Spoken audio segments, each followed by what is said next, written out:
man in the purple shirt. I was like, oh, that's our new CEO. This is Stephen Brown. So anyone that is watching knows who this man is. This is a gentleman that we've been trying to get in this position for quite some time, and we're happy that he's here. So welcome, Stephen. And we'll continue. So we'll go right on to the motion to adopt the agenda. Allison, is there any additions or subtractions? No, okay, so we'll get a motion on the table for that. I'll move to adopt the agenda as presented. I'll second. All in favor say aye. Aye. All opposed say nay. All right, motion is carried. So adoption of the minutes for February 23rd. Is there any questions, comments, or concerns about that? Okay. I'll make a motion to approve the February 23rd, 2021 minutes. Okay, I'll second. thank you. All in favor say aye. Aye. All opposed say nay. Motion is carried. We're going to motion to approve the minutes from March 9th. Any concerns? I'll move that we accept the minutes as presented for March 9th, 2021. I'll second that. Okay, all in favor say aye. Aye. All opposed say nay. All right, motion is carried.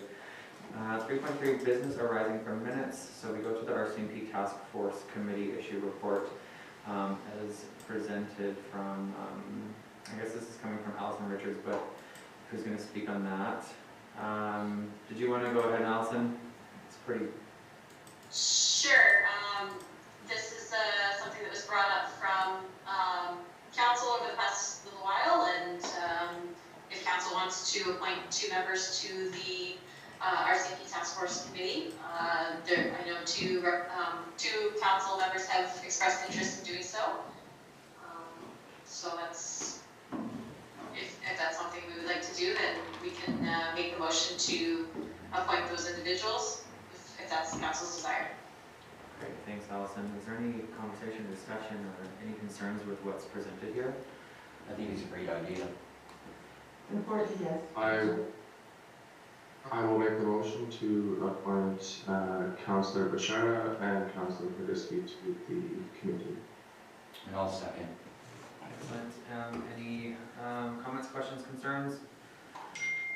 Just so far that it's actually quite productive. I'm participating in the subcommittee, which is hopefully going to come up with a solution for the province in regards to how police costs are distributed, and looking at different ways to make it more fair, based on, right now it's a detachment versus no detachment formula, and also no other communities in the north except La Ronge and Creighton are charged at all.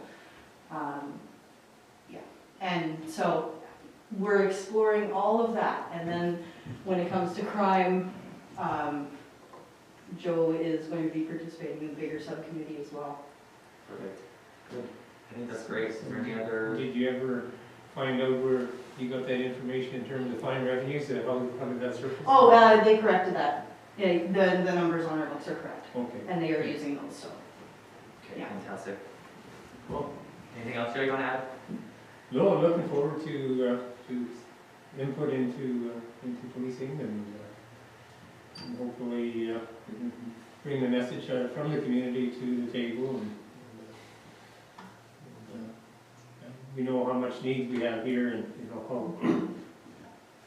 how quite often the vacancies play a part in the level of policing we get, and how we can better play and control that. I think is very important, especially when we need more than what we've already got, and then, are we being held short in other places that maybe don't need this strong policing or full strength, and so those are kind of questions that we need to throw out there. Nice to be a player. Fantastic. All right, so I think we can move on and call the question. So all in favor say aye. Aye. All opposed say nay. Motion is carried. All right, we move on to public hearings. So we'll need a motion on the table to suspend. I'll move to suspend regular meeting. I'll second. All opposed say aye. Aye. All opposed say nay. Motion is carried. So we move on to the motion to hold a public Hearing, Also move. and a seconder. I'll second. Okay, all in favor say aye. Aye. All opposed say nay. All right, that motion is carried, so we move to, For the record, Mhm. could we verbally state the subject of the bylaw? Sure, yeah, that's a good idea. I believe we will need to ask Allison. Yes, so the bylaw is to close a portion of Averish Drive to facilitate some development, which is going to be discussed further on the agenda. With respect to administration, we have not received any written submissions or objections pertaining to this bylaw. And no, I don't see any members of the public this evening And opposed or with any comments, unless I'm missing something, but for the record, may I ask where we advertise items such as this, our bylaws for road closure and planning and development?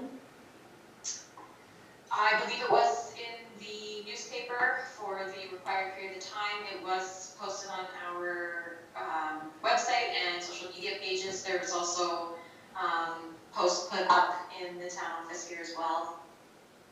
Those are the ones that are coming to mind off the top of my head for sure. Thank you. Okay, thank you, Allison. So, seeing that there's no concerns or objections or other written submissions, I think we can move on to motion to close the public hearing. I'll move to close the public hearing. Okay, and that's at 7:07. Do we have a seconder? I'll second. Okay, all in favor say aye. Aye. All opposed say nay. Motion is carried. Great, we move on to delegations. Delegations will start tonight with Tiny Homes Project. And I believe, is Shane Bird on the line? I'll be here for Shane today. Yeah. Oh, okay, awesome. I'll declare conflict of interest at this point, but will stay and abstain from voting or discussing and commenting, if that's okay with everyone. Yeah, I don't have any problems with that. Okay. Okay, Ally, you have the floor. Great, so I'm just going to share my screen real quick here. Sure.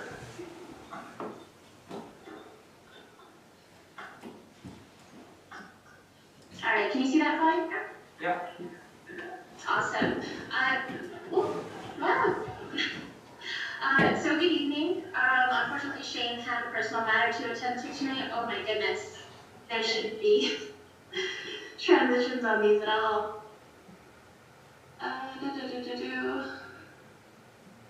Oh gosh. There, we'll just make it ridiculously long. Let's try that again. So I'm here tonight what is happening here. I'm primarily involved with Indigenous Affairs through my role as hub coordinator, and I'll be providing general help and administrative support to the initiative, at least until it gets up and running. That being said, if you have any questions, I'll do the best I can to answer them, but my knowledge might be a little bit limited just because I am more on the back end of things. So I believe you already had a chance to review the report, so I'm not going to get into too much time rehashing that. I'm just going to quickly go into who we are, where the idea for the initiative came from, and where we plan to go in the future, which obviously involves our ask for you, which is going to be that plot of land on Robertson Drive. The main trademark of Indigenous Affairs is that we are youth-directed, which is the ability of them to direct their organization in the direction they're choosing. And I really think that that self-determination has been key in the success of the group, because it is more about what they want and less about what they're being told to do. I think of it as being kind of similar to when you're planning on cleaning the kitchen, and then as soon as somebody tells you to do the dishes, you suddenly don't want to do it anymore. Similar to what we're finding is that the youth really do care about the main pillars that the group was built on, but that they're more engaged because they feel like they have a choice to matter. The purpose of the group is to develop those connections to community, language, identity, spirituality, and leadership. That is through offering a variety of cultural programming with the help of knowledge keepers, traditional therapists, elders, ceremonialists, cultural support workers, and the like. So pinpointing the need for the youth homelessness in the tribe community is tough, and it is a barrier that we're facing at the moment. We're still working on gaining accurate and representative data. A primary reason for the delay is that we need to know how to define the need, whether it's defined as youth who are legitimately just living on the street, do not have a house, or if we're going to broaden that to youth who are in danger of their right at home, who are living in dangerously overcrowded homes, things like that. What we do know is that there's between 35,000 and 40,000 homeless youth in Canada. That an alarming number of those report violent victimization, and that the youth experiencing homelessness are 6 times more likely to be victimized than the general population. So we're currently working on obtaining more location-specific data, and where I hope to see a lot of that data coming from is going to be Child and Family Services, looking at how many kids go through the 16, 17-year-old program, as well as how many that go through the program that aren't ultimately able to find placements. We have looked at how as a possible data source. It's just not representative of the area. What I can say is that I have noticed an uptake in hub cases involving 16 to 18-year-olds who are in difficult homing situations where we coordinated as many services as we can, but at the end of the day, the table seems to agree that the issues will continue unless alternative housing is found, and that's just very hard to come by, especially in the area. A lot of times we end up having to look south to PA or something. So the solution, obviously, that we're looking towards is this transitional tiny homes initiative, where the First Nations and Métis culture and traditions are going to be used as the foundation for the programming, which will help support youth aged 16 to 21 in advancing personally, socially, and academically. Here you see a mock-up of what we're looking to try and do. We're going to start initially with 10 tiny homes. But you'll see 20 here because we do hope to eventually add another 10 once we're growing and if we see the need. Yeah. In the back here. Alice, the slides aren't advancing at all. Really? Yes, you'll have to reshare your screen. Okay, there you go. There you go. Okay. Yeah, so maybe I'll just put down this then. Sorry about that, guys. All right, so here you'll see these 5, and these 5 are kind of what we hope to start off with, and then we hope to grow to another 10 once we see the need. In the back here is where you'll see where the mess hall will be, programming and academic support will take place there, as well as this PP in the middle at the heart of the grounds for cultural teachings and healings. So some of the objectives that we're really looking towards are to expand the capacity of Northern Lights School Division and their partners to support those First Nations youth who need the emergency shelter and transitional housing. How we want to do that is A, by initially having the first 10 and then expanding it, being able to provide stable homes and culturally relevant services.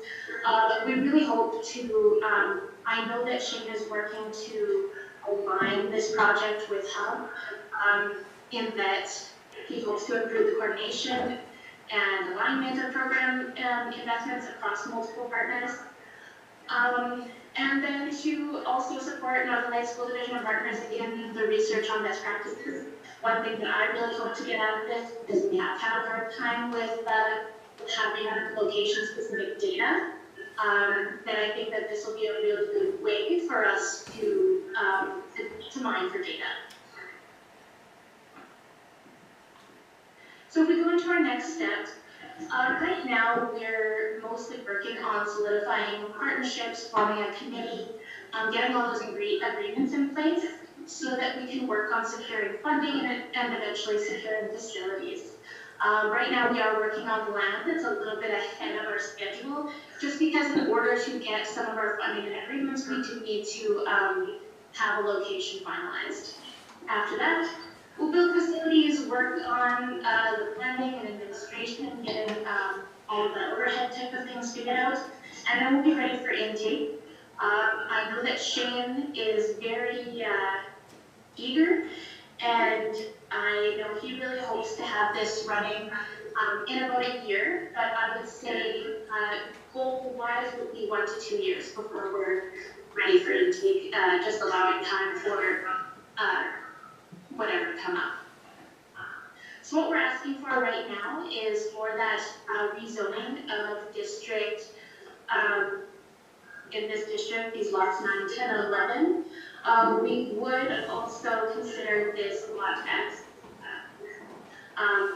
That brings me to the end of my presentation. I know that you guys had discussed potentially leasing that land, and that is something that we'd be willing to agree to, as long as we could review the concept first.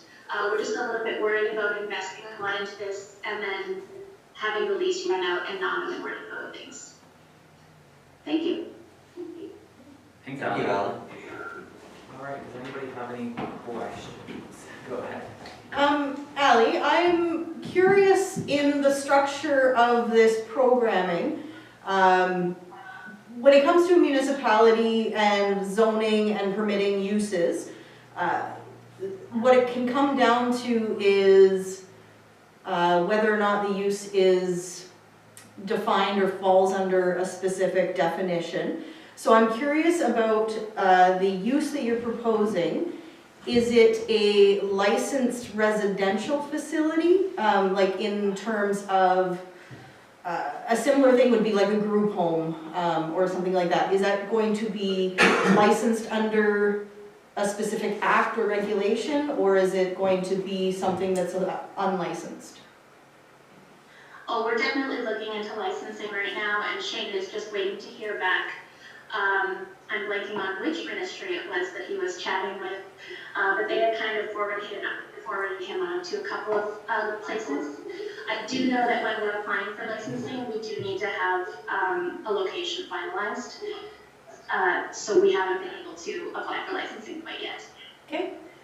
I would be interested to hear, as things are going along, and we're presented with the land discussions and things like that, having a discussion among council administration to make sure that everybody's on the same page and that we have the location going into the correct zone for the use so that it accommodates. Okay, sounds good. How would you like us, what would be your ideal way of us kind of keeping you updated on things? Through administration. What you envision. Through administration, he's our number one, so he makes sure that we get the information we need. Okay, and how often would you want us to be contacting administration? As relevant data comes available, let's do it at that. I don't think we need to pick a specific time, but as relevant data pops up and we need to ensure we're not the process, we're not holding up the process. So as relevant data comes up, if you need us to action on leasing discussions, just keep us in the loop so we can kind of keep the process moving so we're not holding it up. Does that make sense? I think it does. Okay. Ryan, did you have your? Yeah, I have one question. So, Northern Lights School Division is a partner in this. Other said partners, do we have any idea who those are? I know that Kawapin is partnering, and then obviously have, I don't know if they're partner yet now. We have chatted about potentially partnering with SAS Apprenticeship in getting things built. I think that would be a really great opportunity, but no, that's about as far as we've gotten. Okay, thank you. I'll declare conflict of interest on this one. And we're good to go. Okay. But it's not. But that's not finalized just yet, right, Ali? The partnership hasn't been finalized. It's all been fairly informal, just Karen offering guidance. Okay. So far. Excellent. Anybody else have questions? Ali, I have a question for you. When consideration was sort of decided for where you want the location to go, was there consideration in the village, on reserve? I recently came to find out that Eagle Point is subdividing a bunch of land for tiny homes of their own projects as well. Was there other considerations for other places, or were these your only two that you were interested in? I can't give a full answer to that because I wasn't part of that decision with Shane. This is just the information that was presented to me. Mm-hmm. I do know that he had looked at being on reserve, but there was a number of politics that were standing in his way, and he just felt that.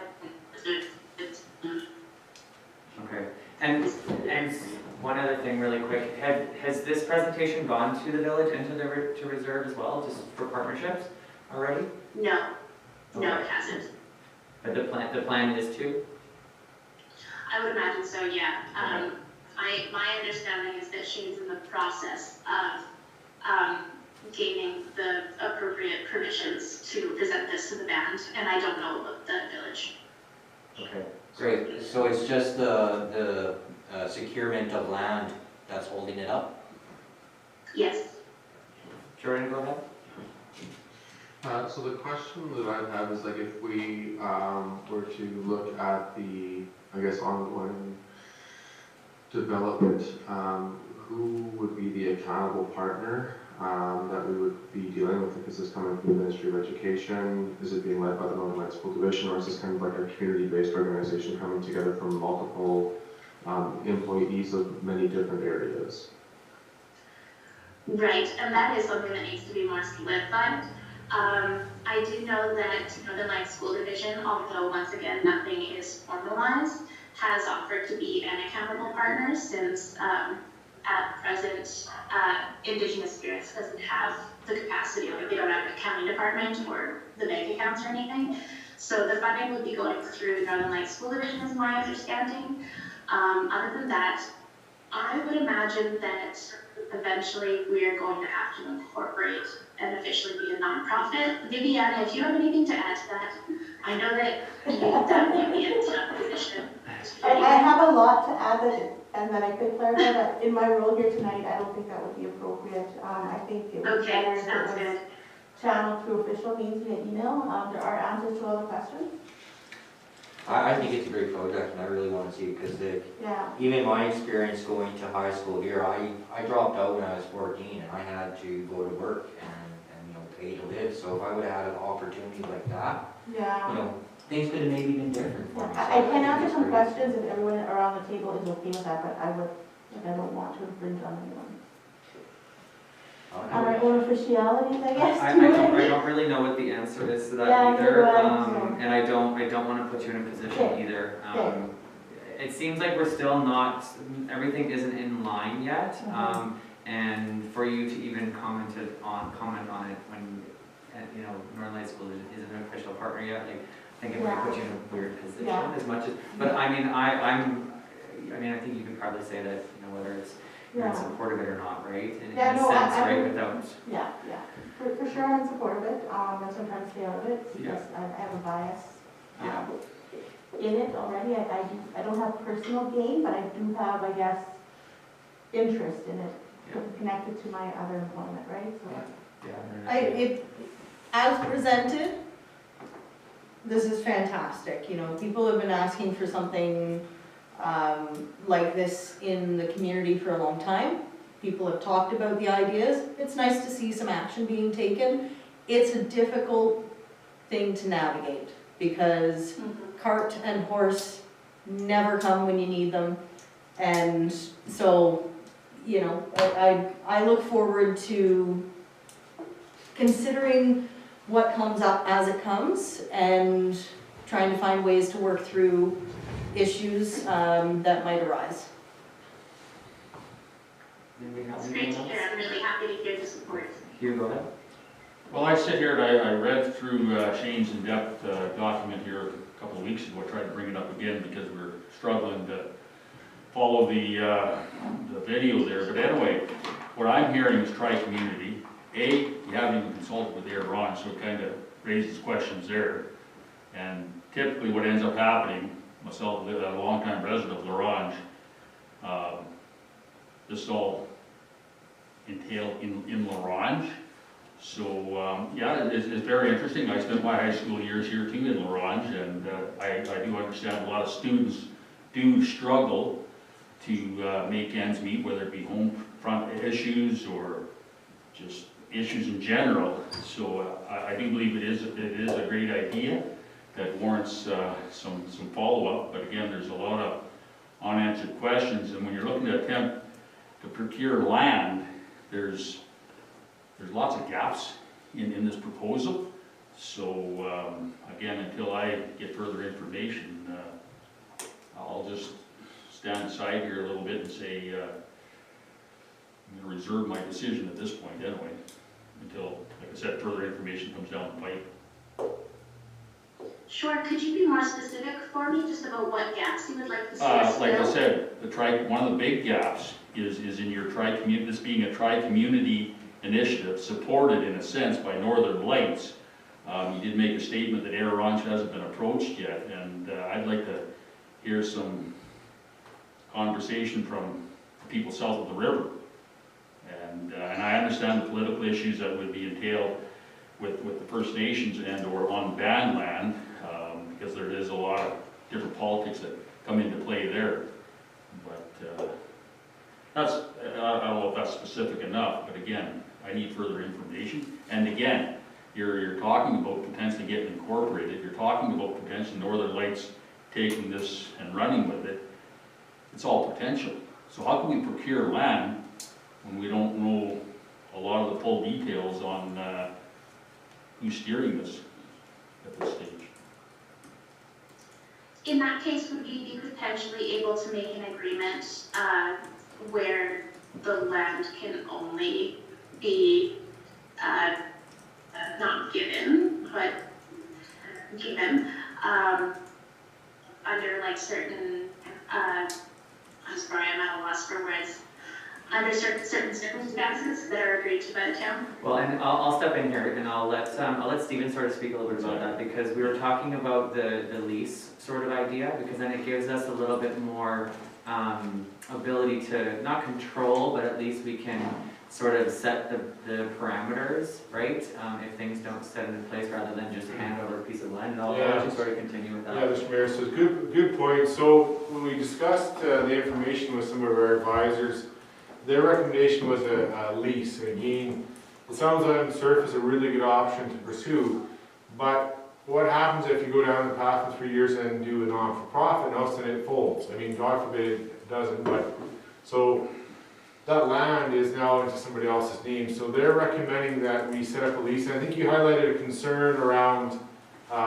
paying for investments and stuff like that. There's ways in the lease agreement to make it very solid so that if the town were to take back that lease, and we would actually trigger some payments. So there's ways to insulate and protect both parties, but the concern came up from our advisors that in 5 years, if things start going off the rails, which hopefully they don't, then that land is being able to sold to somebody else, and we have no control over the use or anything like that. So with a lease, we can come to an agreement with the use and making sure it's being intended for that, and if things change suddenly and go south, then the town still has the ability to control the use of that property. Let's say something goes wrong, whatever, like I said, and we have control. So I don't want to leave you the impression that we aren't flexible on a lease arrangement. We'll make whatever means we can do in the lease agreement to protect your side as well as the town. And it's just more so to make sure at the end of the day for the neighborhood, if things change in 5 years' time, that the land use can come back to the town so we still have control and kind of maintain that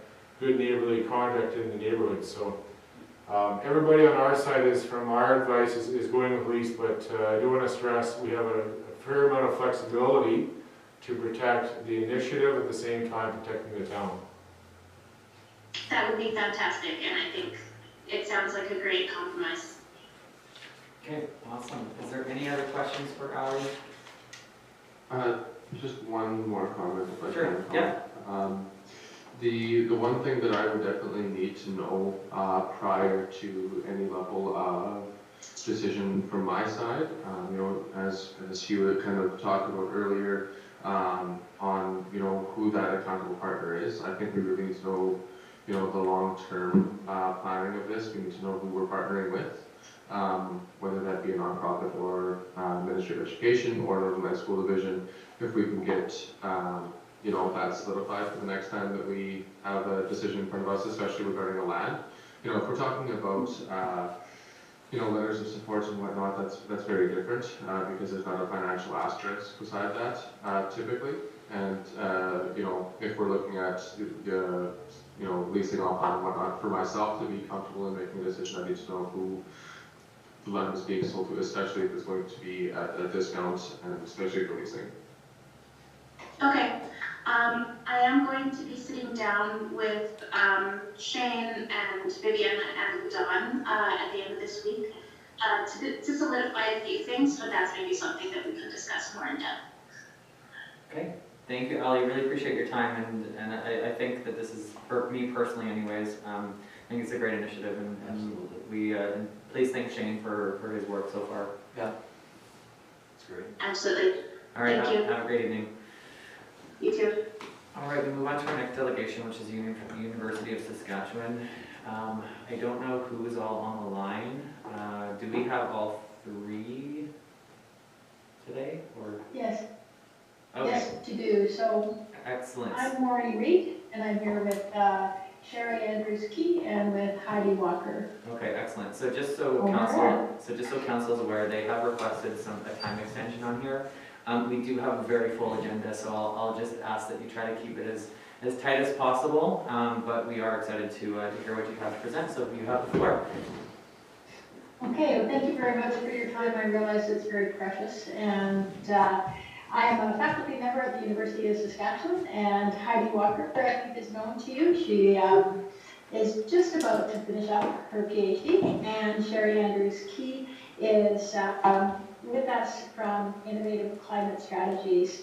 And we're here with a different kind of proposal. We've been working on a grant proposal from Women and Gender Equality Canada, or WAGE, where they sent out a call for projects dealing with feminist response, out of what's called their Feminist Response and Recovery Fund. And Heidi's work, who I think has been known to you around the response to the wildfires in 2015, was part of a larger project in which we were looking at some of the social factors that shaped response to wildfire and flooding primarily in southern Saskatchewan. And what we discovered from that work is that people from different cultural backgrounds, socioeconomic status, and others often have diverse needs that are not necessarily accounted for particularly well as we're planning for climate change. And so what we've proposed is a 3-year project in which we would work with 3 communities to address those kinds of social issues as we're planning for climate change. So just before the meeting today, I did sort of prepare a bit of a cheat sheet that I think Heidi has now sent around to your administrative officer that you're welcome to take a look at. So really, we're not asking for anything in terms of land or money or whatever, but really for your interest in participating in the project. And the purpose is really to work with a diverse group of people in your communities who have both lived experience and professional experience to help us develop a planning tool for planning for climate change and climate adaptation. So Dr. Andrews-Key has worked quite closely with Meadow Lake Travel Council and with Mystic Management in the south, or not quite in the south, but in the mid-range. And we've also engaged with Mr. which is closer to Leask, I guess, to say, are you willing to participate? And those communities have indicated an interest in participating with us in this project, and to be able to work to develop, like I said, a kind of tool that can help ensure improved inclusion of the perspectives and people who are often not heard in these planning processes. So I'm just going to ask Sherry or Heidi if there's anything else that you want me to add at this point. Sorry, just quick as a point of interest, Allison did just send that document that Dr. Reed did just speak about as well. And this document that you just sent is just a bit of an overview, right, of what you're sort of planning? Backgrounder. Okay, excellent. Sorry, continue. Yeah. So really, now that if you have the document that has sort of the overall purpose and objectives, the idea is that it would span over a 3-year period or almost a 3-year period, depending if we get the funding and when that funding would come through. We would hire a community coordinator part-time in each of the locations to help us with some of the logistics, but that we would do work on our end and come to the community to try to identify and to create a tool together that's useful and tailored to local needs and local circumstances. So Terry or Heidi, is there anything you think I need to add, or? No, I think through the work that I've done with Mystic Meadow Lake Tribal Council Industrial Investment, the groups at NAPAMC and MLCI, they're really excited to do something like this, and especially not just with their staff that work in the construction and forest sector, but also their entity projects that they have going on, along with doing this in the school. So we're really excited about a lot of those connections and linkages, and it's not just being focused on the adults, but also with younger generations and groups as well. So with my background, I'm also a Saskatchewan teacher, and I have worked at 2 Mr. Munster and at Prince Albert school systems there at high school level. So I'm really excited to see the level of excitement from that health piece of them being involved in something like this, and having in the first section I was a child. I think that this is a really exciting step for northern communities, and we're building some capacity in this area. Heidi, I know that you got bumped off there for a second, so is there anything, you're just on mute, is there anything else that you wanted to quickly add before we sort of move to questions? Sorry, I apologize for that. I lost my internet connection. Since I didn't hear what Maureen and Sherry said, maybe I'll just leave it with them. It's nice to see all of you, but I'll let you ask some questions.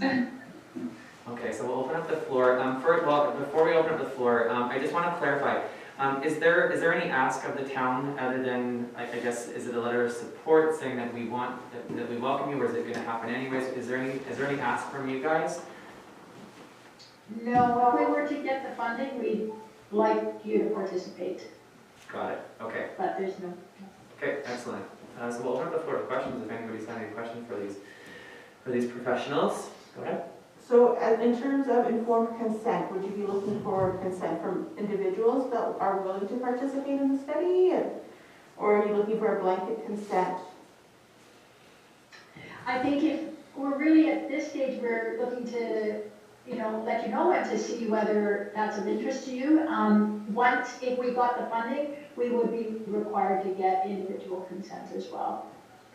Okay, and at that point in time, what role do you see this table playing as you've approached us, which?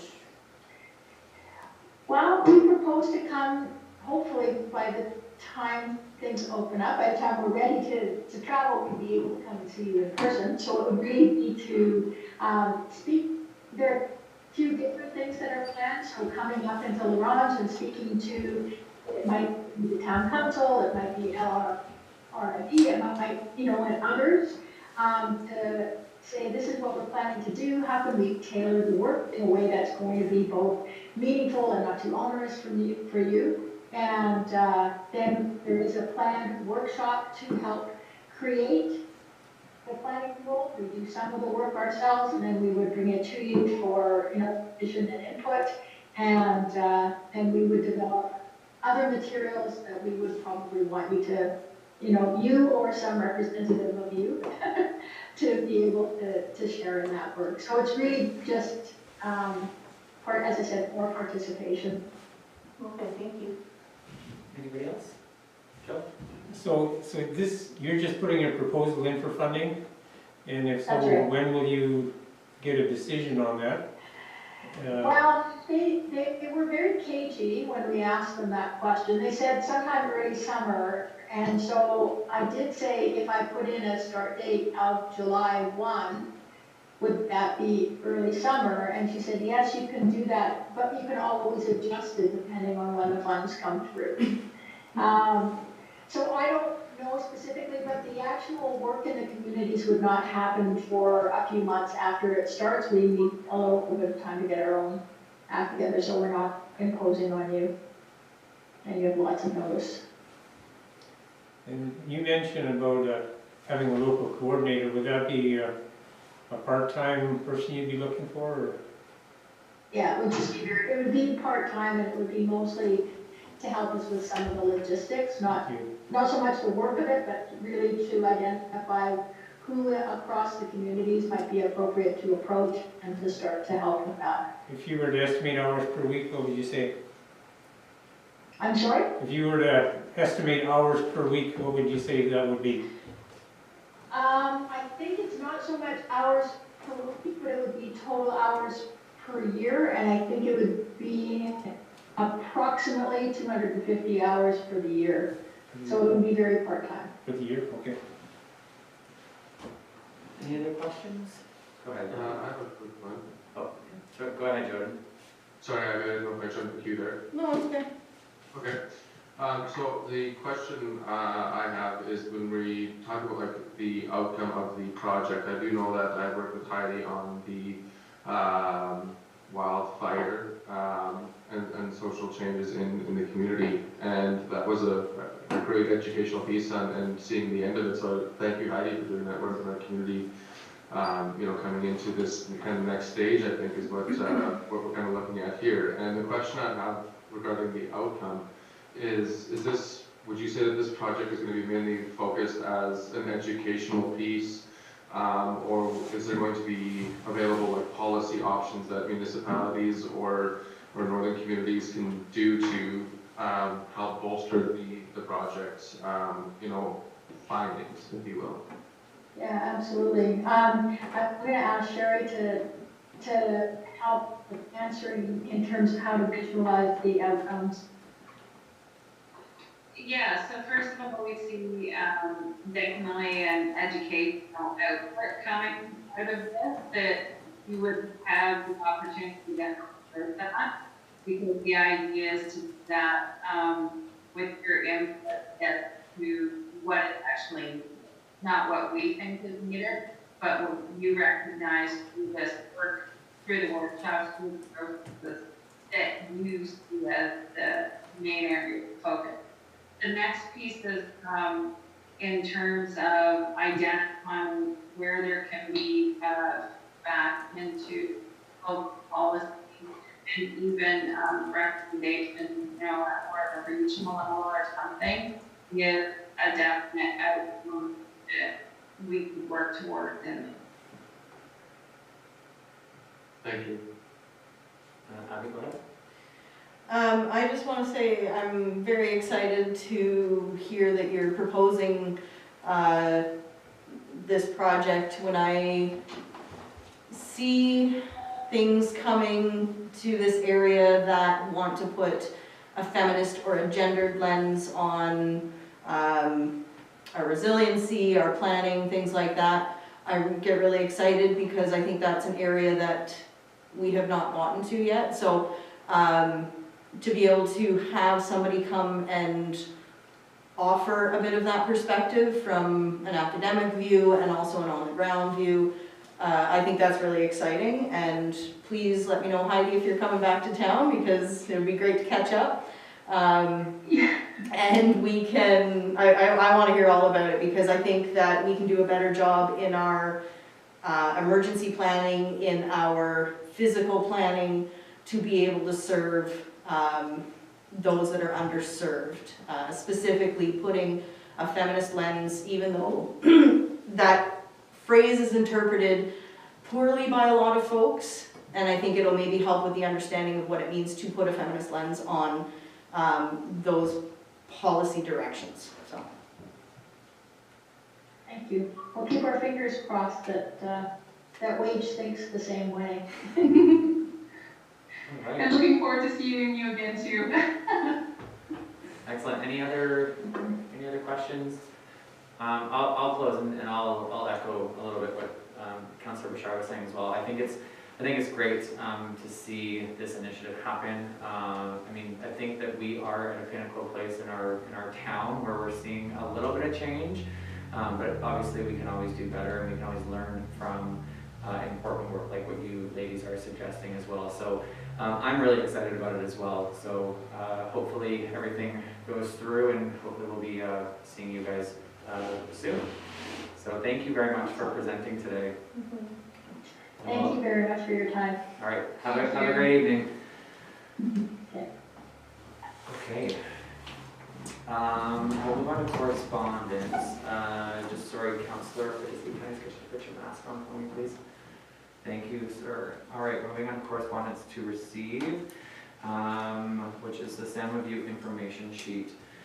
I think that this is just information, right, Allison, that's been passed along for us just to file and receive. There's no questions or anything that we're doing. Okay. Does anyone want to put a motion on? Or does anybody want to talk about it at all, or any questions about it? I mean, we can answer them, but. I'll move that the correspondence be received and filed. Okay, do I have a seconder? I'll second. Okay, all in favor say aye. Aye. All opposed say nay. Okay, motion's carried to receive and file. Moving to committee reports. Committee reports starting with the Alex Robertson Public Library report, which was February 23rd.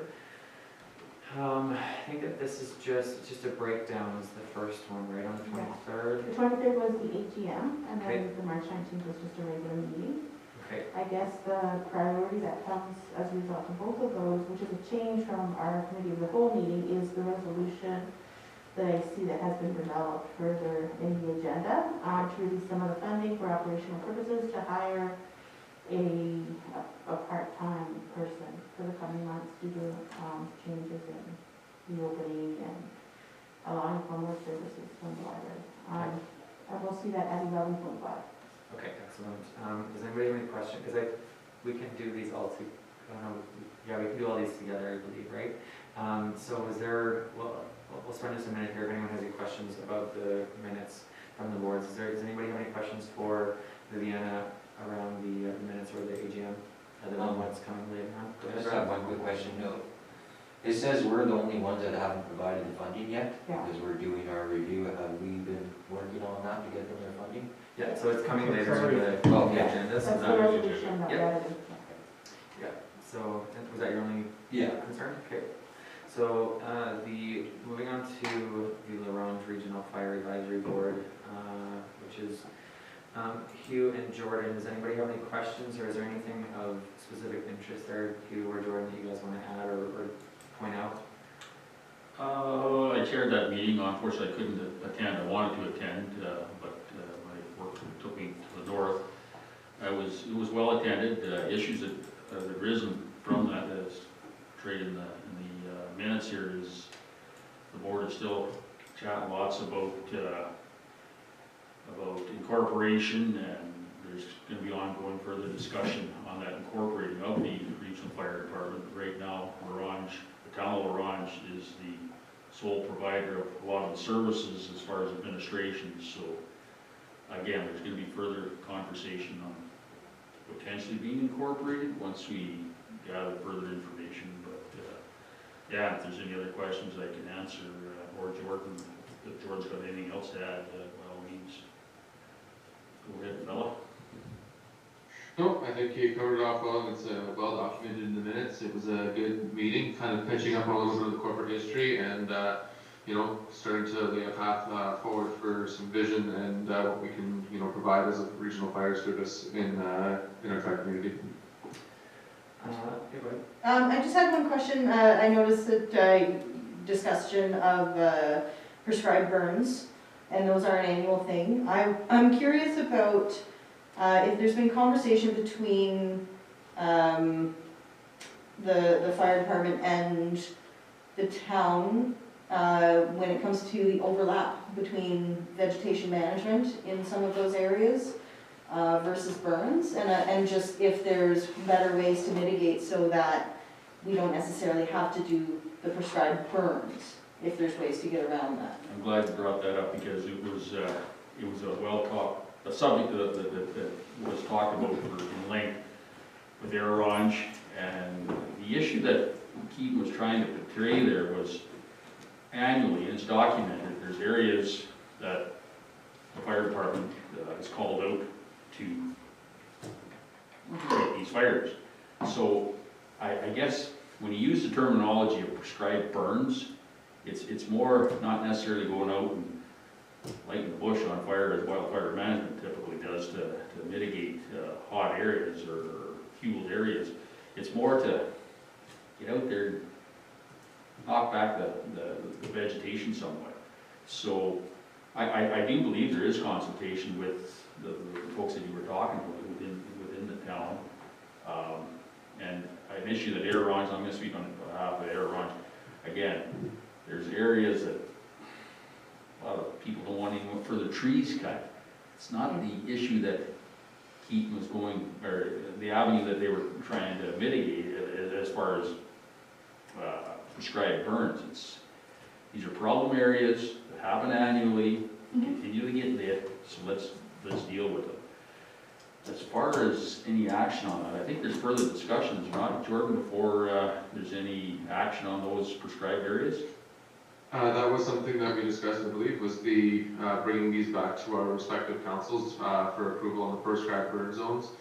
And, you know, further to Hugh's point is, you know, in a lot of these things we have to rely on the experts in the field, and these are the things that the local fire departments and volunteer firefighters have spent a lot of time and resources trying to battle. And I think this is a great way that we can support, you know, being a proactive approach to the firefighting efforts in the region. They do a lot of training for, you know, bushfires and whatnot, and the areas that they did show, which I don't have it right in front of me here, whether or not they actually have the maps up there.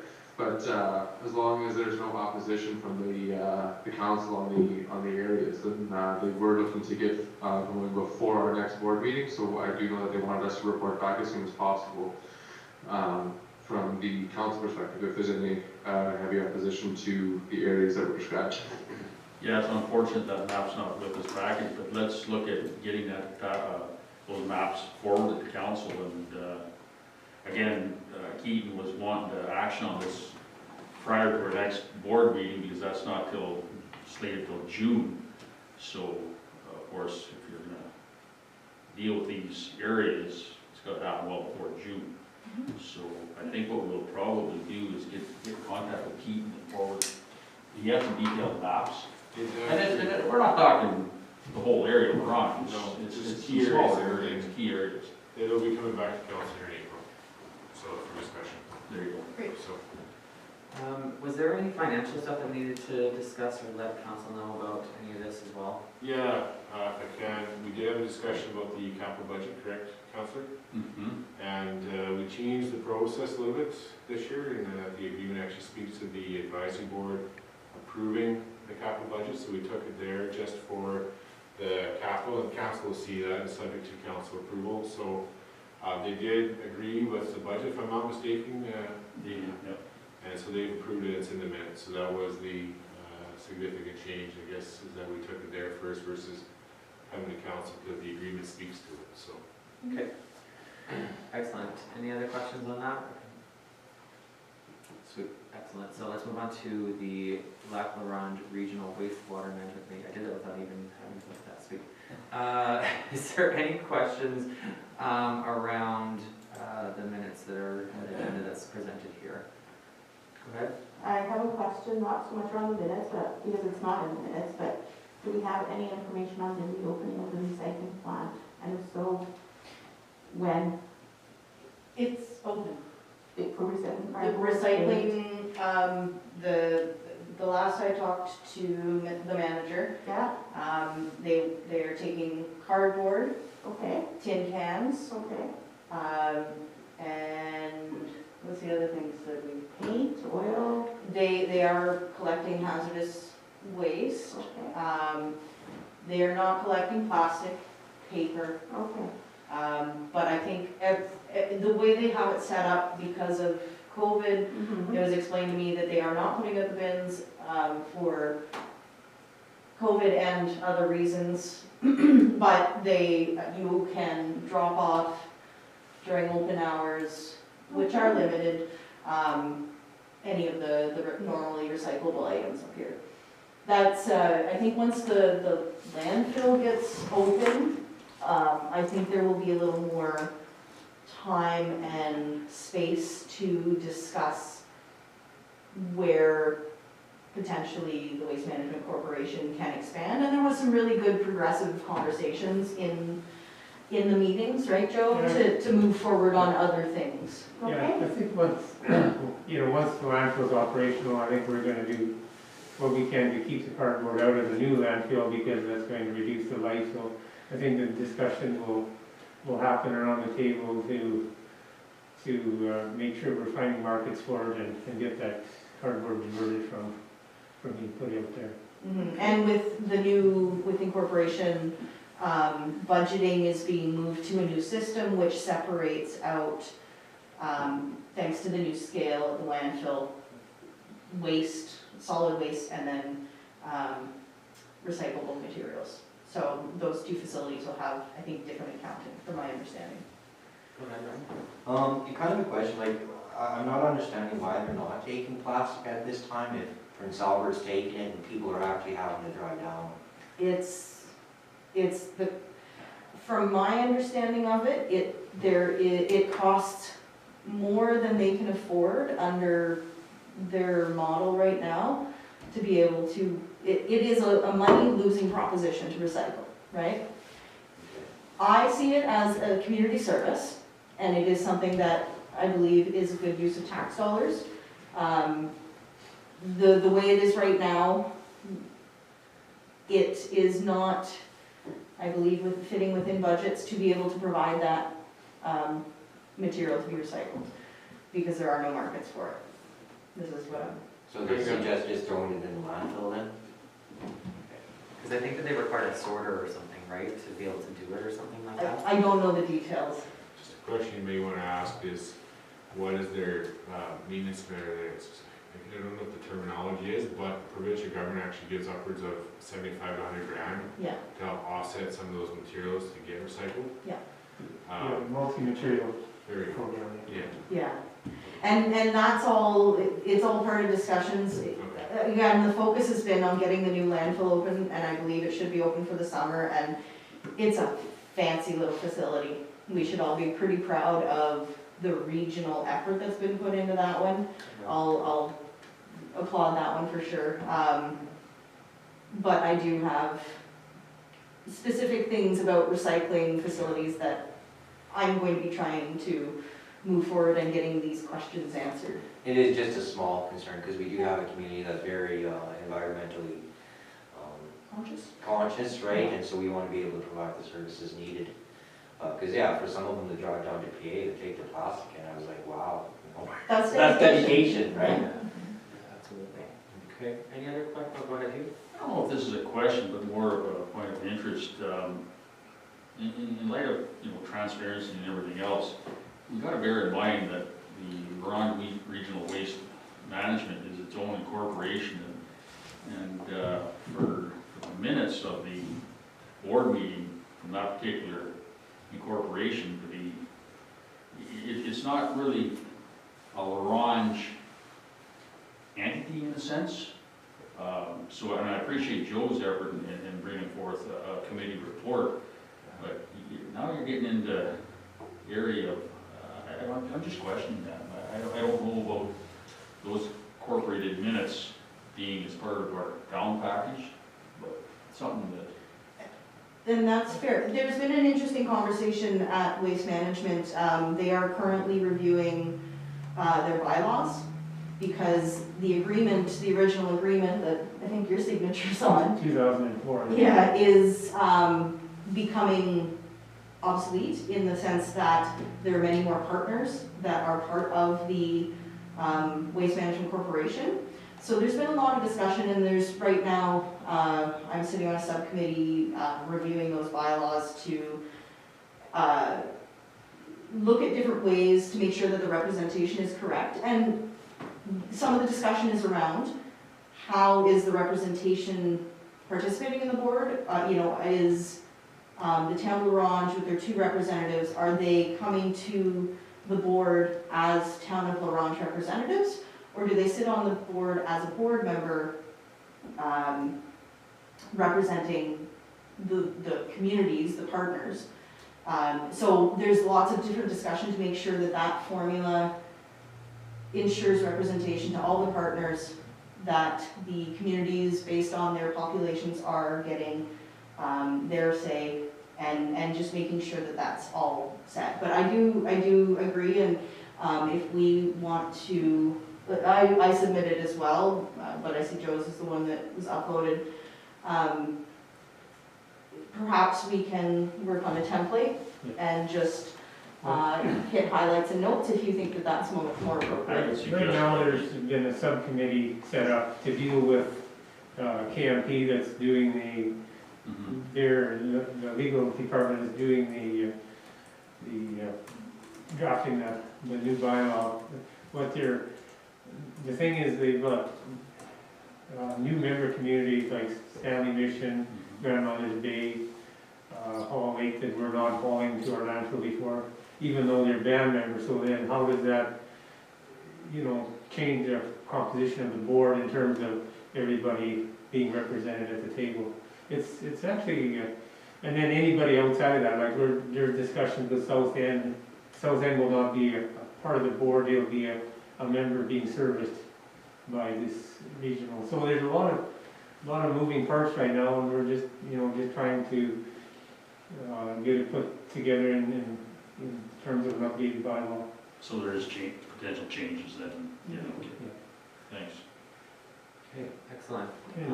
And we still haven't figured out how the weight scales are gonna, play into, I guess it'll be more construction, like the stuff like it is now, but except it'll be weighted instead of per cubic yard kind of thing, so. Got it. Great, thanks guys. I think we spent a little more time on this than we probably should have, but I think it's good that we got to talk about it. So we need a motion just to accept these as presented. Also move that we accept the Alex Robertson Public Library report for February 23rd, the Alex Robertson Public Library Board minutes for March 19th, the La Ronge Regional Fire Advisory Board minutes, and the Lac La Ronge Regional Waste Management Corporation minutes as presented. Do you have a seconder? Second. Okay, all in favor say aye. Aye. All opposed say nay. Okay, motion's carried. We'll move on to the CEO Management Activity Report. Mr. Brown. Yeah, thank you, Mr. Mayor. So, I'm giving a brief summary, and I guess I wanted to have a bit of discussion with council tonight about kind of changing the format of this a little bit.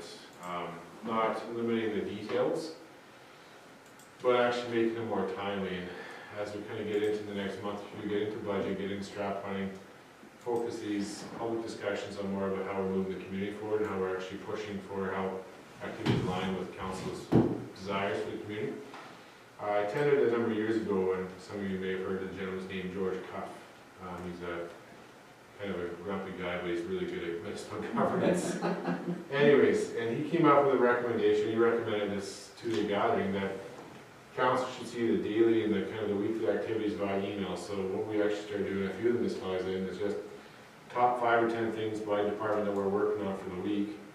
I sent out to council, kind of give the details and timely basis versus having it every 4 to 6 weeks coming back. And to be honest, it's really kind of borderline irrelevant because it's already come and gone. If there's something that's caught up and council needs to ask. So that's what I'm proposing in my report, is to move these kind of activity reports, are very, very minute, to an email format every week. We start that next Monday. Send an email out by department, whatever he's working on for the week, and have an idea what's coming down the pipe. Send it out to council on a weekly basis. And move these reports after we get the strategic planning done to more of how are we moving the community forward. So how are the activities every month or every quarter, every when we want to do it, how we're actually moving things forward, how the project's lining up. Like basically the discussion then becomes about how we're moving things forward in accordance with council's wishes. gets us away from the minute details, is where council should be in more at the strategic level of how we're actually pushing things forward and making sure things are getting done out of what the council would like to see, versus just shooting a shotgun off like we do with all the details. So, I really appreciate the MICA idea, because sometimes, you know, if we have the opportunity to read, then we can ask questions and be more involved and engaged that way. yeah, so I'm not eliminating, I'm not proposing we eliminate the detail. Okay. It just gets into more of an informal basis on an email. I believe that that is beneficial to us because it allows us in advance of a council meeting to bring an issue that needs to come to council. Whereas everything else is, you know, daily operations, great to see, great to know what's going on, but if it's not relevant to council meeting, we don't need to get bogged down with it every 2 to 4 weeks. Okay. Jordan, did you have anything for that? No, I don't mind the idea.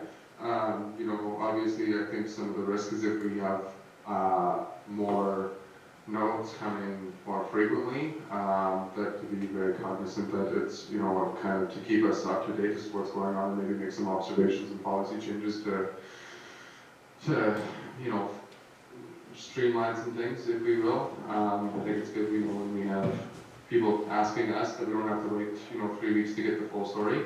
I think that's a good idea, but I think the risk that we also run is the potential for, you know, being a little bit more focused on the operations of the town rather than the strategic direction and policy of the town. So I just want to be cognizant of that for going forward. Yeah, I appreciate that. Any other questions? Okay, let's see, motion to, wait, yes.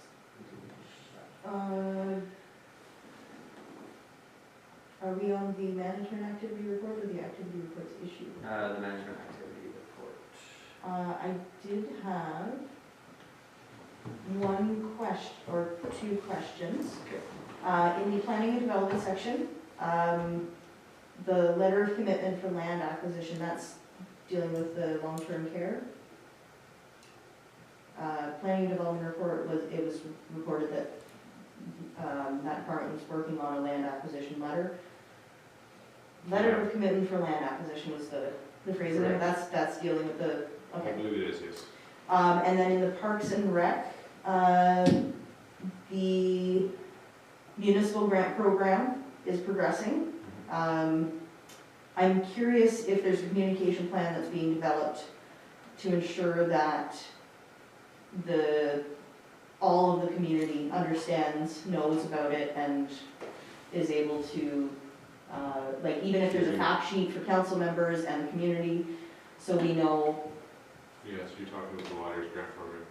Sorry? The lotteries grant program, is that what you're referring to, or is it? The, Lotteries grant program? Through recreation? just our municipal grants, the one that we came up with the new policy for, yeah. No, I don't have an answer for Al. Yeah, okay, and I just want to make sure that we have some sort of plan for communication of that, because if somebody misses out because they didn't get the message, Yeah, I that have would no be, problem. One thing I did notice on reading through, because I was sharing that with someone, was that the intake was beginning of March. So now there's not a second intake until October. So that poses a barrier.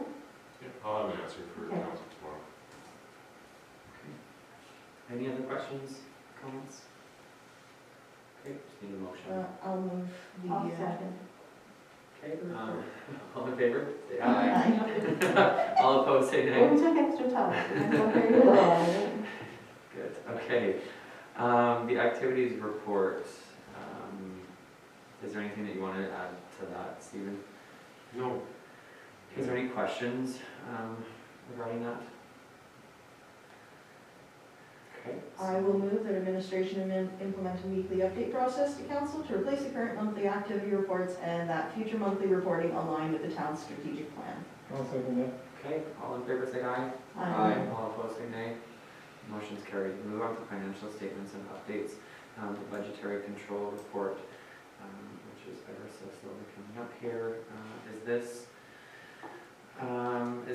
Is there any questions or concerns? I'm assuming Pat, is Pat on the line? He is, yeah. Does anybody have any questions or concerns with anything that's presented here? Okay, so not hearing any questions or concerns, just, get a motion on the table for that, please. I'll move to accept the budgetary reports as presented. Sorry, let me add the check registry too, that we can do that Oh, same okay. time. I apologize, that's No my worries. fault. But yeah, that's, so if there's any questions about that, I guess as well. Any questions? Okay, sorry, go ahead. 13 pages, okay. So I move to accept the budgetary control report and the check registry as presented. Okay, a second here? I'll second. All in favor say aye. Aye. All opposed say nay. Motion's carried. We move on to motions, the development appeals board decision. So, Abby. Go Also ahead. move that the decision of the DAB for Appeal 01-2021, held on March 1, 2021, be accepted as presented. Do I have a second here? I'll second that. Is there any? I will ask, it will be recorded. Okay, any further discussion? Okay, we'll call the question. All in favor say aye. Aye. All opposed say nay. Nay. Okay, so that was 3 and you abstained, right? Yeah. Joe, what was your vote on that? For me? Did you abstain from the vote, or what was your vote? Should we state what the appeal does for the public? Yeah, we probably should, but I don't have, It was Lot 3, Block 49, that in the M2 heavy industrial area, applied for an accessory building to be built in the front yard. The application was denied because an accessory building must be behind the principal building, and that decision was appealed to the Development Appeals Board. The Appeals Board decided that it was not impactful and did not grant special privilege, and therefore set the decision that it would be allowed on that property. So the point of order, was there not conflict declared by someone at this table for this decision? Or am I incorrect? No? Okay. Just point of clarification for recorded vote, typically it goes by counselor to actually get their vote. okay, Just to Sure. the process and protocol. okay, so we will do that. Thank you, what is your vote? I support. Support? Nay. Nay? I want to say Councilor Bouchard, and then I want to also be like, yeah, Abby.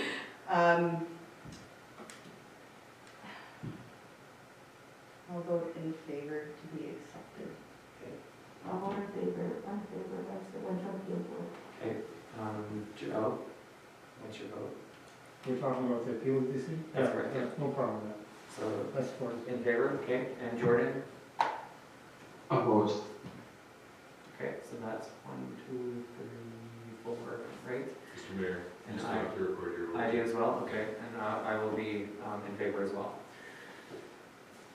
Just if I can, just for council information, so when you do the minutes up, it actually lists off and asks for a recorded vote in terms of what the actual vote was by council. Got it, okay, thank you, I appreciate that. Okay, so we are moving, so the motion is carried. We'll move on to 9.2, which is the support letter for Air Orange. I struggle here because I'd have to go back into the other just to go over it again. I mean, I can sort of vaguely remember what it is, but Allison, can you just give us if you can pull it up really quick, just give us the quick brief on that, just so that we can, I know we spoke about it in committee of the whole, but. The resolution. Yeah, it was just to kind of overview on that one as a reminder. The Village of Air Orange is seeking a letter of support. They are planning to develop or hoping to develop some barrier-free trails. And just part of their funding process, they need support letters from the community leaders showing that this need is something that we have, and there's no financial commitment from the town at this time. Okay, thank you. So we just need a motion on the table, sorry. I'll move that we write a support letter for the Air Orange Heritage Trail. Okay, you got a second here? I'll second. Any further discussion? Call the question, all in favor say aye. Aye. All opposed say nay. Motion is carried. Okay, we move on to the co-op service lease subdivision for the quick serve restaurant, and the private road access, and easement agreement. So this I believe is, this is everything we spoke about, sorry, I'm a little tired here for some reason, that we spoke about in the committee of the whole, and this was just more, a little more detail, correct? Yeah, for sure, if I can give council. Yes, please. Yeah.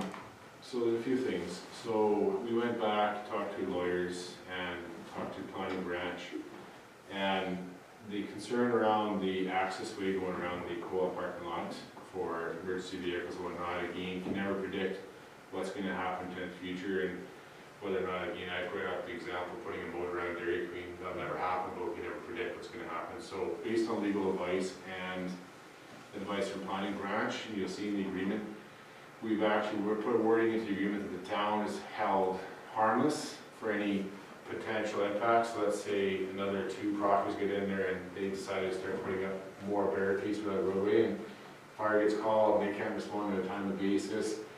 The wording in the language now is the town is completely harmless for that going into the future. So those properties, whatever we can imagine right now could happen in the future, now are held liable. So that was one of the issues that I think council had, was kind of predicting what's going to happen on the roadway, and nobody can predict what's going to happen, but it was based on legal advice and planning that the town is held not liable for future events that's going to occur, including those barricades. And by the way, those barricades are coming down here. We've given them kind of the direction. They're coming down here next week or two. However, there's nothing in the authority of the town to prevent them from coming back. So that's why, again, rather than worry about future ifs, that's why we put the language into the agreement that something happens and should trigger a liability situation. The actual tenants and the property owner bears the full liability.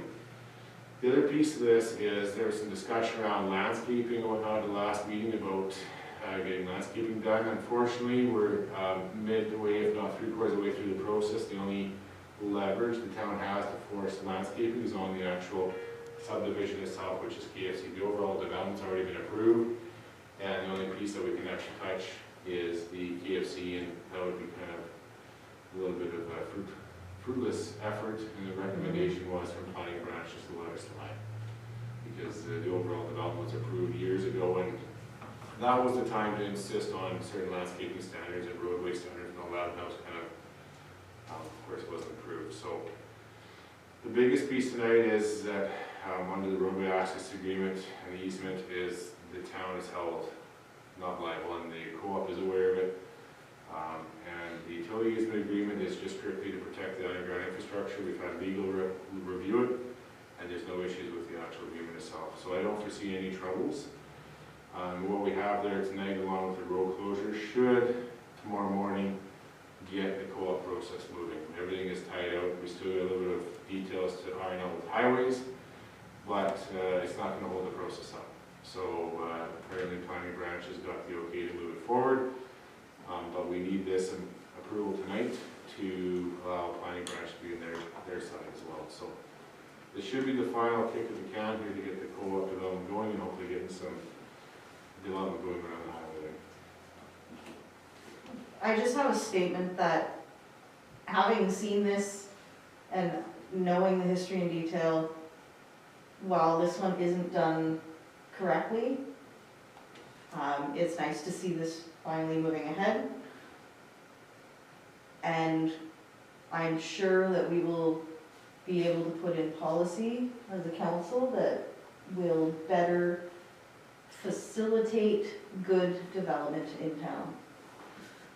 And saying that, I would like to read the whole motion, if that's... Okay, yeah, just before we do that, is there anything with the utility easement agreement that was added or changed or? No. Okay. No. Excellent. So is there any other questions before we sort of pass the rein, because it's a real long one? We'll recite, yeah. Yeah. Well, I figure it's good to have it on the recorded record, so that after further consultation with the developer, Town of La Ronge Council approves the plan of subdivision of all of Lot 1 and Lot 2, Block EV, Plan 101-998-198, and as part of Lot 1 and Lot 2, Block 47, Plan 101-998-198 and Gabers Drive Plan 101-998-198, and plan of proposed surface leases of part of Lot 1 and Lot 2, Block BB, Plan 101-998-198, dated March 8, 2021, as presented. That administration requests Community Planning Branch waive the legal access requirement for the 2 surface leases as indicated in clause 128(1)(d) to G of the Planning and Development Act 2007, and authorizes the signing of a joint access easement agreement between all 3 parties, Falcon Foods Limited, Lake Country Co-op, and One Sky Logistics Inc., and the town. That council direct administration to register a utility easement to protect the waterline infrastructure under the proposed Lot 3, Block BB, Plan number 101-998-198, that is to be closed, and that the mayor and chief administrative officer be authorized to sign all documents and agreements pertaining to the above resolutions, access agreement, access easement agreement, and utility easement once prepared. And I'll second that. Okay, any further discussion? If I can, just one Yeah. comment, so I just want to make council aware, so if the intent of these agreements at all change, they will be coming back. So we're not going to have a blanket authority to sign agreements, so if there's major changes, the intent and all that, they will be coming back. I don't foresee anything, but I just want to pull this a little bit to council. Okay, thank you. Okay, we'll call the question. All in favor, say aye. All opposed, say nay. Okay, motion is carried. We move on to the letter of commitment proposed long-term care edition, which is our part of the bargain, not bargain, but just so that the SHA can go ahead with the long-term care addition to the hospital and site. Is there any further discussion about that? All right, we want to throw that motion on there. It's a lengthy as well. I'll move that administration draft a letter of commitment to the Saskatchewan Health Authority indicating the town is prepared to sell and subdivide the parcel of land measuring 114.03 meters by 212.33 meters as shown on the LaRange LTC site plan with proposed parcels on block 12, plan number 8Q777, and block Y, plan 80PA17918. Okay, seconder. I'll second All in favor, say aye. it. Aye. All opposed, say nay. Motion is carried. We will move on to the airport subdivision award, which is an amount of $32,460 to Bidder Web Surveys. Make that motion that the council award the legal plan subdivision of existing lots of airport project in the amount of $32,460 plus applicable taxes to the Bidder Web Surveys. I'll second that. Any further discussion? Okay, all in favor say aye. Aye. All opposed say nay. Motion is carried. Okay, we move on to bylaws, and the first reading for bylaw 646/21, which is to provide for permanent closure of the portion of a municipal street. So we're doing all 3 today, correct? So It is. beyond, it has to be unanimous, right? Just, I need clarification. Yeah, so you can do the first 2 readings tonight, Yep. you do the 3rd and final reading, you also have to ask for leave prior to the 3rd reading, so council has to universally agree unanimous that 3rd reading can be given tonight before you do it, so there's actually 4 motions that can be called. I'll Does that move make sense? bylaw 646/21, a bylaw to close a portion of Gateway Drive to use, and be read the first time. I'll second that. Okay, all in favor say aye. Aye. All opposed say nay. Motion is carried. So we move on to the second reading. For bylaw 646/21. I will move that bylaw 646/21, a bylaw to close a portion of Gabers Drive, be read a second time. Second that. Okay, all in favor say aye. Aye. Aye. Aye. All opposed say nay. The motion is carried. And then, I'll move that a 3rd reading of bylaw 64621 be permitted on this date. we do have a second. I'll second. All right, so this is, it has to be unanimous, right, the 3rd one? So Yes. all in favor say aye. Aye. Aye, all opposed is nay. Okay, and that's unanimous, so that is carried, and we move on to the adoption of the bylaw. Also move that the bylaw 64621, a bylaw to close portion of Gabers Drive, be read a 3rd time and adopted. I'll second. Any further discussion around the bylaw? Okay, all in favor say aye. Aye. All opposed say nay. All right, motion is carried and bylaw 64621 has been adopted. Can we move on to new business? First, we start with the 2021-24, or to the 2024, pardon me, town strategic planning session with the strategic planning session. Steve, did you want to speak on this report? Yeah, for sure. So I talked to council about this a couple times already. I'm suggesting we bring up Brian Bader from North Battleford, former mayor. And he's very in tune with the municipal world. And actually, the mayor and I had a chat on Friday, and actually might be able to do a couple other things with him up here as well, because he was also instrumental in getting the Sacha-Wake agreement set up in North Battleford, which is also started up here with through Throw and all that, in terms of having up for doing a bit of a presentation. So the idea here, we have him up here for about a day and a half, because for those that have been through strategic planning sessions, they're good for the first day and a half, and then people start to wear out. So I'm suggesting some dates. He's flexible for the first couple weeks, and being throws in just an upset cost of $4,000. That's including all consulting fees and all that, no more, and plus travel. Again, some other advantages of having him come up here. He was also instrumental in kind of getting the proactive approach going for the RCMP down in North Battleford too. The whole gang task force and getting that moving along as well. So again, I think there's some serious synergies there to leverage off of it and help council kind of develop that vision for the next 3 to 4 years here. So. Question about the deliverables from this. I'm all for Mr. Bader coming up because I've known him, he's fantastic. I'm just curious, we're going to end up with this to have a document that is a strategic plan. You're right, so I apologize, I didn't disclose that. So the idea is there's some travel time, of course, he is going to come up in person, it won't be done remotely. And he'll do about a day and a half of sessions, and he's allowed for about a day and a half of developing the document, and ultimately comes back to council and gets approved or revisions as needed. So that does include him preparing the document, come back. And again, we're not talking about an expansive, big plan. It's just cut to the chase, do something that starts giving what the vision is, and so we start actually marching down the path and figure what council's expectations are. Right. Joe, go ahead. Yeah, I'm definitely in favor of him coming up to do it. I would like to see this happen prior to our meeting with the budget. I think it would be important to hear some of the things and the discussion that comes out of that may influence how we think about our budget. And I think it's a great suggestion, Councilor. The one question I would have, sorry, I'm not sure if I'm jumping the queue here.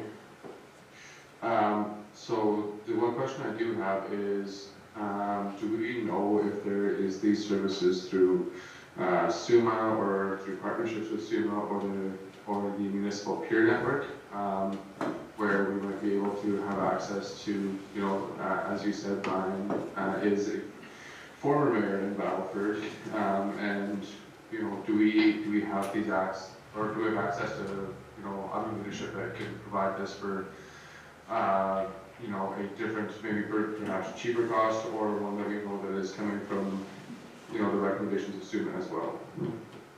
I can speak to SUMA, not to my knowledge that they offer any services. Actually, ironically, the CEO for SUMA has actually reached out to Ryan to have him actually do some of this for SUMA. So I know he's already reached out to Ryan to start developing programs and start doing planning like this with him. So just to put it in context, I did do something like this with a previous municipality. I think it cost around $9,500. That was just for one day. And I mean, there's lots of other agencies that do it, whether or not we can get it as cost effective as $4,000 and in a timely basis too, because then we got to start going over, we're looking at an extra couple months. Certainly open to council's direction on this one, but again, councilor, to the best of my knowledge, SUMA does not offer these types of services. Any other questions? I mean, I'm in support of it. I think it would be nice to finally get something. Go ahead. Sorry, if we can get a consensus on the dates further to Councillor Joel's comments about When do we want them up here for the first week? I think it's a good point, and, I think too, the dates you had mentioned was the 8th and 9th. yeah, So that's, so that, first week in April, set it up for a half a day and Friday, and then go on to Saturday if that kind of works for council, or we can go on 2 solid days throughout the week. It's up to council. I mean, it's flexible. It's all around councilors' schedules. I'm actually good anytime that week, to tell you the truth, I won't be so great. On the 8th and 9th one? That whole week, Okay. I'm not. I'm, So I'll leave it up to other people have appointments. yeah, I'm with you with Hannah. Yeah. That's actually the one week where I don't have anything scheduled yet. Ryan, do you have anything? I'm not yet, no, I am gone the week after, I'm gone to Key for training. Joe, do you have any commitments on the 8th or 9th, or does that work for you? So we're doing like the 8th and 9th, like Thursday, That's Friday, it. or the Friday, 9th, we 9th, want to 10th? do 9th and 10th. That's, I guess, just looking for a little direction, because we talked about 8th and 9th there, but maybe if council wants to do it over the weekend, or we want to just force it on to during the week, and so everybody still has their weekends to do whatever they Well, I want. think if it affects anyone's other roles that they play, we should do it on, and try to include a weekend if that's what works for them, but if not. And what about Friday, Saturday type? maybe? Yeah, the Yeah, 9th, 10th, yeah. yeah. I think the more you can keep it together, condensed, I think you can, you know, you stretch it out too long. Yeah, you no, lose a no, little bit. it's best for strategic planning, because by the time you're done, you're burnt out. Yeah. I think, a good idea would not take 2 days off work, but maybe just one, and then Yeah, do that's what I'm Saturday. saying, accommodate. Or is it just the afternoon Friday and all Saturday? Yeah, that's, typically it's a Friday afternoon, get them up here in the morning, and then all day Saturday. I'm good with that. Jordan, does that work for your schedule potentially? Is that the week Mr. Fairchild's coming? The 9th is, Wednesday evening, yes. Okay. But, yeah, I can brief council on that later tonight. Sorry, go ahead, Jordan. so the 9th is, as of right now, a date that I do have to work. I do, I can definitely check tomorrow to see if I can get one of my days moved around to be able to accommodate the Friday. I don't foresee it being a huge issue, but I will have to double check on that. But if not, I'm fine with trying to catch up on Saturday if need be. Okay, and you, how's your schedule? I would make a suggestion of the 9th and the 10th. Okay, excellent. I think that that's a consensus. If everyone is okay with that. And then the following week is budget deliberations? Yes, we dig into that, and we'll discuss that here tonight. Okay, so, we'll just take a resolution on that first one, and we'll continue plugging along. This is an Easter weekend or anything, is it? It's the weekend after. Yeah. Hey, I love what you're. I will move that administration be authorized to enter into agreement with Mr. Ryan Bader for the purpose of holding a 2-day strategic planning session to a maximum cost of $4,000 plus travel incidentals plus applicable tax. I will second that. All in favor, say aye. Aye. Aye. All opposed, say nay. Motion is carried. We move on to the Economic Development Coordinator issue report. Mr. Brown, go ahead. I've got a candidates, Allison and myself have interviewed a candidate. We have an individual that, interesting enough, this week also put the town on to a $15,000 grant for tourism in northern Saskatchewan, yet she has yet to receive any formal offer. So she's got lots of energy, she's got background receiving all that, and what is before council tonight is just to get some professional development money into the budget to start giving her some direction on where to go and just kind of get moving down the path of economic development. So I think we have some potential in the next couple months to get something going and get some traction. I guess if I can, Mr. Mayor, some comments were circulated there this afternoon. I think the individual that circulated comments is spot on. I mean, it's in a perfect world, we should be doing this regionally.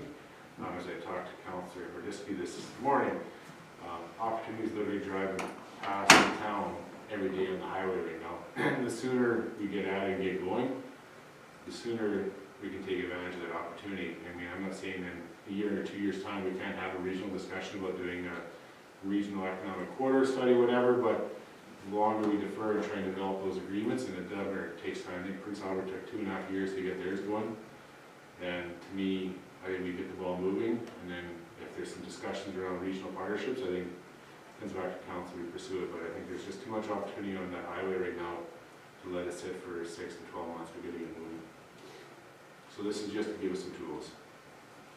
Go ahead, Joe. I think just to give a little bit of history here, we, back a few years ago, when Angus Pratt was our economic development officer for the town, he handled that whole airport transfer agreement. That was a lot of work. It was a 700-page document, and he went through that whole thing. And so, you know, that was just one thing that did a big impact to the town, but it's something I remember that, you know, having somebody in that position, there's a lot of things in terms of getting the things done that are going to benefit the town. You know, like there's a lot of things that Steve doesn't have time to follow up on. There's, you know, opportunities with people to come in. She can do a lot of follow up on those. So I think it's going to be a good thing. I'm just gonna build on that, Joe. Everybody's seen that email that come down the pipe from Jim Berg today in regards to some federal funding. Jim's a busy guy too, along with our administrator, and again, if we had an individual that could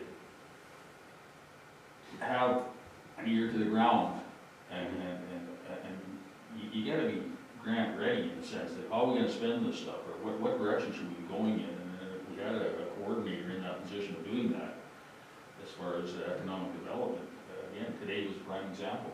Yeah. Jim's looking for ideas. He may have had some, or this individual.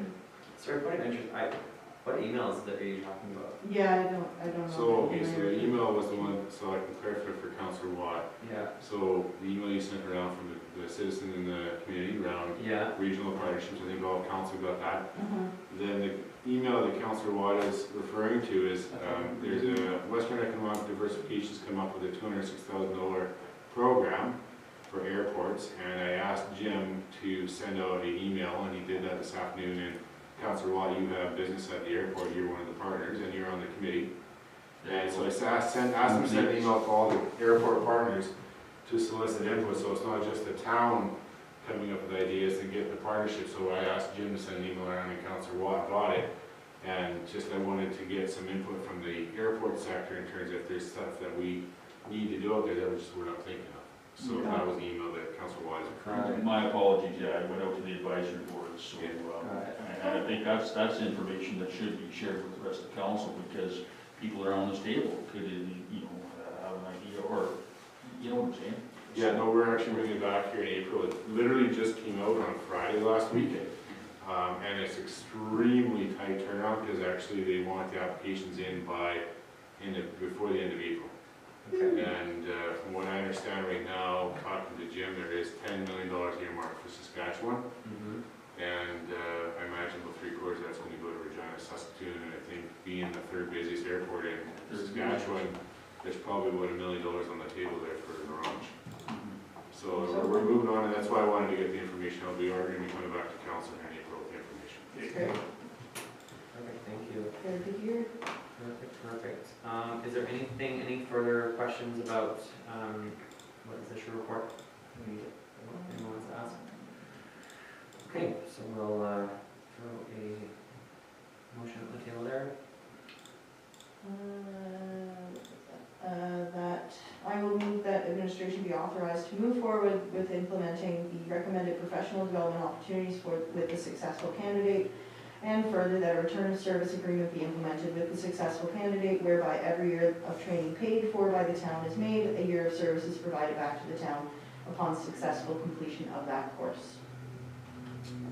I'll second that. Okay, any further discussion? Okay, all in favor say aye. Aye. All opposed say nay. Motion is carried. Okay, we'll move on to the term deposit investment issue report. So, Sorry, go ahead. no, sorry, Mr. Mayor. No, go I ahead. can speak to it. Yeah. Sorry, you jumping the gun, I apologize.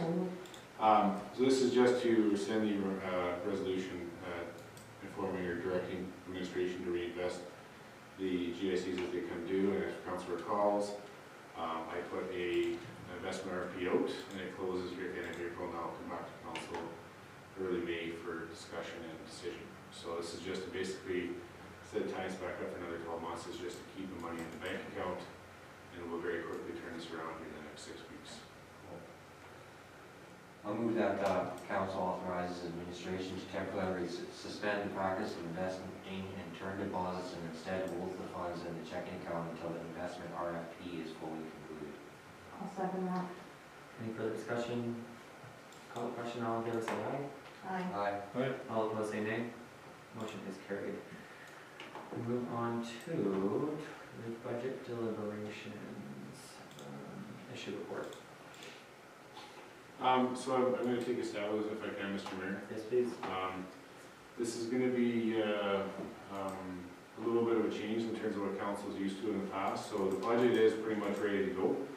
I've been working with Pat and the other directors and managers here just to clean it up, get a little more ease of use. The intention here is to release the budget a week before council starts discussing it. So not only do council get a whole week to review it, pick it apart, and bring questions, the residents and the property owners get a chance to look at the documents and have discussion at a time. So very consistent with larger municipalities, it's a transparent item, and I mean the document I've talked to the mayor about already last week. We're making it kind of paint by numbers approach so that it kind of highlights to council what the major issues are. So tonight we're just looking to get approval for council to approve those dates. It looks like we have a bit of a typo on it, but it's basically, as Councillor Diskey's already mentioned, this the week after the strategic planning. We'd call 2 special council meetings, and the idea is that preceding week we'd be releasing the budget package on the council, the website, and giving councillors all copies of it. I believe there's a typo in that report, if I remember correctly. In the report, it says the issue is budget deliberations, Yeah, April 14th, 15th, Yeah. and The recommendations, the 13th and 14th, the 13th and I just 14th is noticed it. when? Okay. Yeah, it really doesn't, well, I mean, it's up to council when we want to do it. I mean, I think we only need one night, but I always try to recommend we block off 2 nights, in that case we have a good discussion one night, we come back at it fresh the following night. So 2 nights is all I see us meeting for probably a couple hours at a shot. Like in North Battleford, for example, we go through that about 2 nights. That's about 3 times the budget. So that, would that be in lieu of our committee of the whole meeting, or? Correct. Okay. Special meetings, again, and it gets focused, it's again transparency, then people will know we're only talking about budget, and we go through it, have discussion about it. Again, completely new, and certainly looking for council's input here. It's a little more time, but it also means that we're not distracted in terms of discussing other things on the council meeting, then we just talk about budget and we get a good understanding. I'm not in town, but I can attend via virtual. Same. I'm curious about, I know that we don't pass any motions at our committee of the whole meetings, but if there are items requiring attention, do they just get deferred? Like say something tomorrow comes up that needs to be put in front of council. Would we call a special meeting instead to discuss an item that might need to be discussed? I know this is kind of hypothetical, but just kind of curious how, if we are foregoing a normal committee of the whole meeting, how we go about having discussions about things that need to be discussed in a timely manner. We're not forgoing any existing meetings, so the committee of the whole meeting is still going to occur. Okay. Again, we can rework the dates a little bit here, but these would be over and above normal meetings. Okay. Right, so again, setting aside, and I think all we need is one night. I don't think we're gonna need 2 nights. I think it's one night, pick a night, again, we're setting up an approach that the budget package council's getting is gonna be focusing on the most important stuff. We want discussion on the more important stuff, so it's gonna be just the budget. So Cal and the normal council meetings still occur, and so typically you go through the budget package, talk about it, make any changes to the budget, and then we forward it over to council, next council meeting for final approval. It gives again another second sober thought after budgeting. Geez, we think of this for that, right? And it comes back to council for final approval. So we're not replacing any council meetings. Okay, so committee of the whole is just going to focus on. Just normal data. This is just strictly going to be budget, and people can watch by video and understand what's going on, and we're not talking about any other municipal operations that night. Okay. Okay, Does so that make sense? April 13th is our normally scheduled. Yeah, so it's likely, again, my apologies, it's a typo, it's probably suggested the 14th to 14, okay, Yes. that's my 14 and fault. 15 of the days are going. That's why I was Yeah, confused. I made it through for a bunch of us and didn't get caught there, so it's 14 to Okay. 15. Like I said, we'll probably only need the one night, which is a Wednesday, because it's going to be more about discussing capital and what we're doing for expenditures and stuff like that. Perfect. So for clarity, so we still have our council, or our committee of the whole on 13th, Okay. and then we're doing 14, 15, okay. All right.